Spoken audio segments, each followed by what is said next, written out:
Fala moçada, Litera Brasil aqui, trazendo livros importantes da literatura nacional para vestibulares e afins. Esse é o terceiro vídeo sobre felicidade clandestina. Nós já gravamos dois anteriores, é um livro que tem bastantes contos e vou tentar comentar mais alguns nesse vídeo. O último comentado foi a repartição dos pães. Há um outro conto nesse livro chamado Uma Esperança. Uma esperança, quem não sabe, né, que aquele bichinho acho que é louva a Deus, um bichinho verdinho, tá ligado? Que o apelido dele também é Esperança, entende? Então, para entender esse conto, você tem que sacar isso. Então, eu não sei se é louva a Deus ou grilo. Enfim, é um bichinho verde, daqueles que tem perninha fina, e tá a mãe e o filho, de novo a temática da mãe, da relação mãe e filho, e ele pousa na parede, assim, entendeu?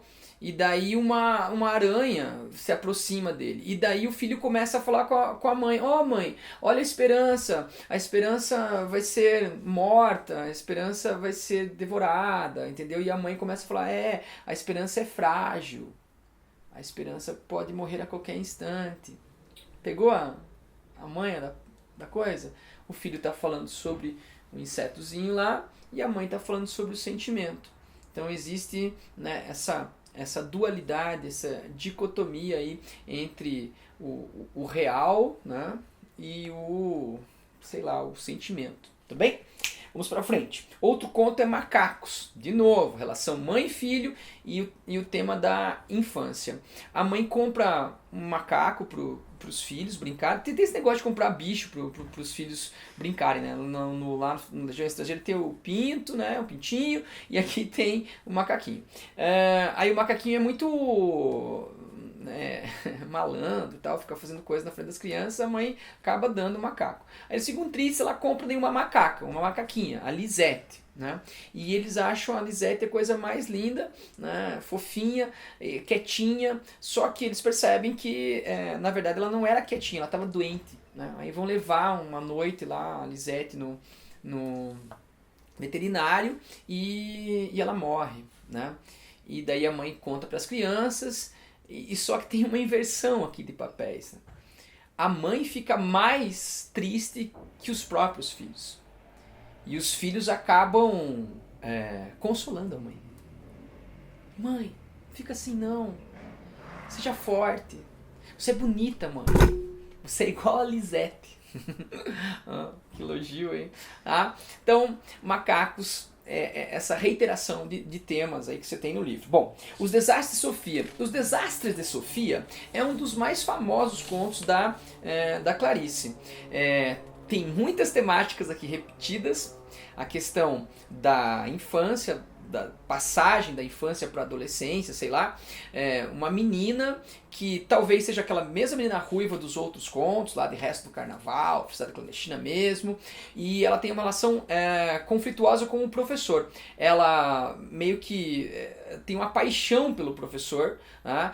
E é um professor desapaixonável, inclusive, né? Meio de óculos, meio gordão lá e tal, e ela gostava de provocá-lo. Ela ficava lá enchendo o saco do professor e achava aquilo interessante, despertar a raiva dele. Muito bem. Até que um dia lá o professor pede para escrever uma redação. E daí ela escreve uma redação e ela termina antes que todo mundo. E o professor fala, bom, já que você terminou, pra você não ficar me enchendo aí, vaza. E ela sai da sala, daí tem um intervalo e ela volta no recreio, lá no meio do recreio, para pegar alguma coisa na sala. E quando ela volta, o professor está corrigindo o texto dela, certo? E ele está impressionado com aquela história que ela escreveu. Muito mais madura do que a idade permitiria, vamos dizer assim. E ele falou assim, né, e quando ela vem correndo assim, ele sorri para ela. E ela fica meio desarmada. Primeira vez que um homem sorriu para mim. E ele pergunta, eu tô corrigindo teu texto, de onde você tirou essas ideias? E ela meio, da minha cabeça, horas, não sei o quê. E e ele elogia a menina. Ah, tem duas coisas importantes aí nesse conto. A primeira é essa questão da maturidade, né? A menina sendo olhada como, vamos dizer assim, mulher, né? A menina virando mulher, né? Aos olhos de outra pessoa. E tem a questão da metalinguagem ou da importância da escrita, de revelar-se a partir da escrita, né, que tem a ver, obviamente, com a própria biografia da Clarice Lispector. Então esse conto aí é bem interessante, é bem cobrável em provas em vestibular. Os Desastres de Sofia. Ah, e tem uma coisa importante aí, para irmos para frente. Os contos da Clarice, geralmente, ela começa num ponto futuro. Por exemplo, vamos voltar lá no vídeo anterior, a Legião Estrangeira. Aquela mulher, ela lembra da Ofélia, da história do Pintinho, quando ela compra Pintinho novamente, muito tempo depois, e quando ela compra pela segunda vez, muito tempo depois, ela lembra daquela história anterior. Aqui em Desastre Sofia, o mesmo mecanismo narrativo.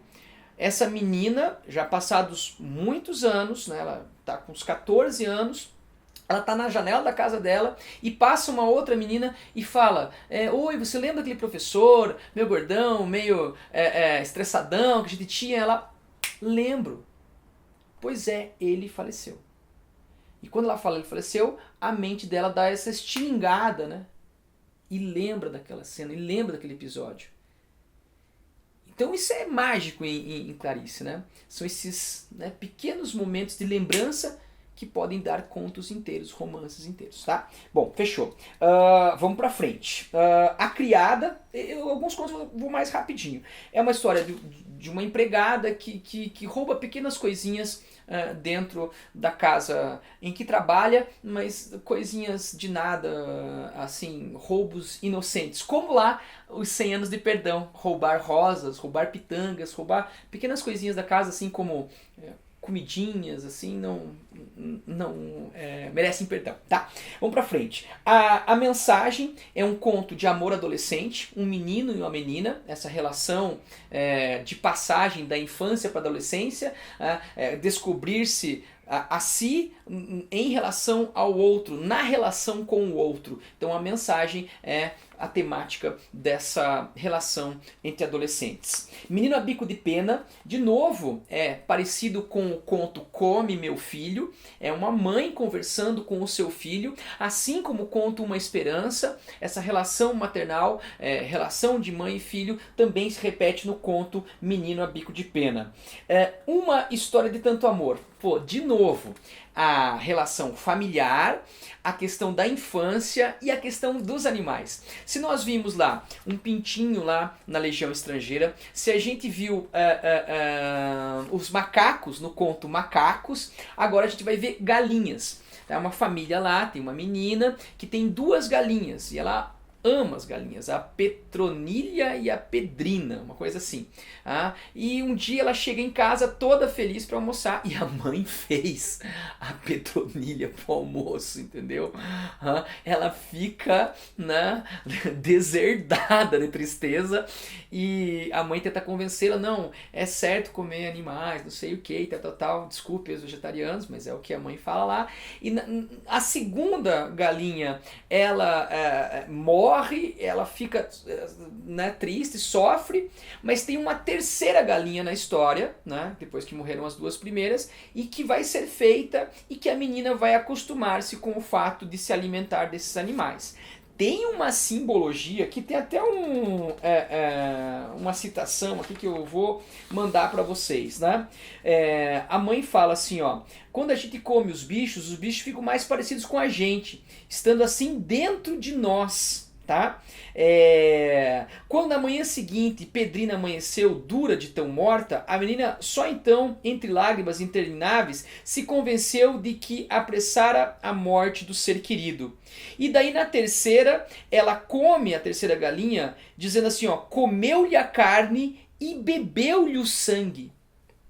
Ô, Joãozinho, fez isso? Não, é simbólica a parada aqui, né? Alimentar-se do outro tem tudo a ver com a questão do cristianismo.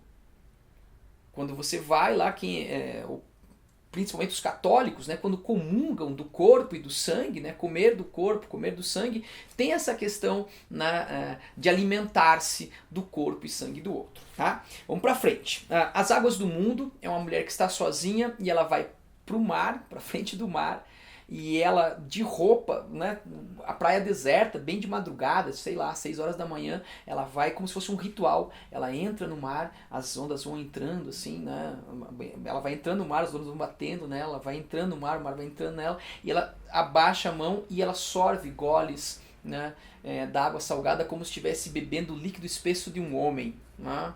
Um conto bem erotizado, aí, bem erótico, né? As Águas do Mundo. Tá. A quinta história e 2 histórias ao meu modo são contos muito semelhantes. São contos metalinguísticos, são contos experimentais. A quinta história é a mesma cena, é a mesma história sendo narrada por 5 ângulos diferentes, 5 narradores diferentes. E 2 histórias ao meu modo é a mesma história que é narrada no primeiro momento, na primeira parte, por um narrador e na segunda parte por outro narrador. Tá, vamos pra frente. Encarnação involuntária. Encarnação involuntária é uma mulher que ela olha para as pessoas e ela começa involuntariamente a imitá-las. As pessoas encarnam nela involuntariamente. Ela olha para uma freira no avião e ela começa a achar bonito os gestos da freira, né, a postura da freira. E ela meio que involuntariamente começa a, sem querer, estar imitando a freira, né, copiando, mimetizando. Tá? Aí ela desce do avião e, né, começa a andar pela rua e ela vê uma prostituta. Né? E também involuntariamente começa a mimetizar os gestos, o andar da prostituta. Né? Então essa questão de ser agente e projetar-se em outros, ou inspirar-se, espelhar-se em outros, e também aqui, né, o divino e o profano, né, a freira e a prostituta, talvez a dicotomia feminina, né, entre o bem e o mal, o anjo e o demônio, já vimos isso aí em tantas obras, né, da literatura no Brasil, por exemplo, Lucila, enfim, tá. E para acabar, né, o primeiro beijo. O primeiro beijo, de novo, temática da infância, só que agora é um menino como centro. Né? A maioria das personagens tem meninas como centro, mas alguns deles, como Miopia Progressiva, por exemplo, apresentam meninos como protagonistas da história. De novo, aquela mesma técnica narrativa de que, num momento presente, algo me desperta uma lembrança, uma reminiscência, e isso faz com que a minha mente viaje para o passado, fluxo da consciência, monólogo interior. Um menino, um adolescente, ele está beijando a sua namorada e a namorada pergunta: você já tinha beijado antes? E ele lembra do seu primeiro beijo. E como foi esse primeiro beijo? Estava numa excursão, muito antes, né? Sei lá quantos ele tinha, lá, sei lá, 6, 7, 8 anos, não sei. Ele estava numa excursão de escola e com muita sede. O ônibus lá não tinha água, não tinha refrigerante, nada. Chegaram no lugar da excursão, ele desesperado, saiu, tô com a garganta seca, boca queimando, e ele vai e acha uma fonte. E ele desesperado vai e corre para aquela fonte. E começa a beber aquela água, meio que de olho fechado e tal. E quando ele começa a abrir o olho, aquela fonte era de uma mulher nua. Né? E ele sente o lábio tocando aquela, sei lá, estátua, aquela escultura. E ele sente um prazer, o prazer de estar tomando água, o prazer de estar tocando naquela escultura gelada. E ele vai sentindo um prazer não só, como é que eu vou dizer assim, da água, de matar a sede, mas um prazer sensual, um prazer erótico. E pela primeira vez ele, né, tem uma ereção e consegue ejacular tomando a água da fonte, beijando aquela estátua. Caraca, velho! O cara, né? Com uma estátua. Hoje, né? Enfim, muito bem. Então, é legal, só para arrematar aqui, que o livro tem uma unidade, nós vimos várias temáticas que se repetem, são reincidentes, então não é um livro aleatório, são 25 contos, mas esses contos se comunicam entre si, e essa comunicabilidade se dá também nesse final, né? O primeiro conto é de uma menina, Felicidade Clandestina, a menininha lá querendo o livro do Monteiro Lobato, e o último conto é de um menininho, né? Beijando a estátua, ejaculando, e ambos passando, né, de uma fase para outra, amadurecendo, né, saindo de uma fase menos, sei lá, infantil, inocente, para uma fase mais, como é que eu vou dizer assim, mais madura, menos, talvez, encantada do mundo, uma visão mais realista do mundo. Beleza? É isso. Espero que esses vídeos ajudem vocês. Acompanhem o canal aí, acho que agora a gente vai postar mais regularmente vídeos. Beleza, pessoal? Falou, abraço, até!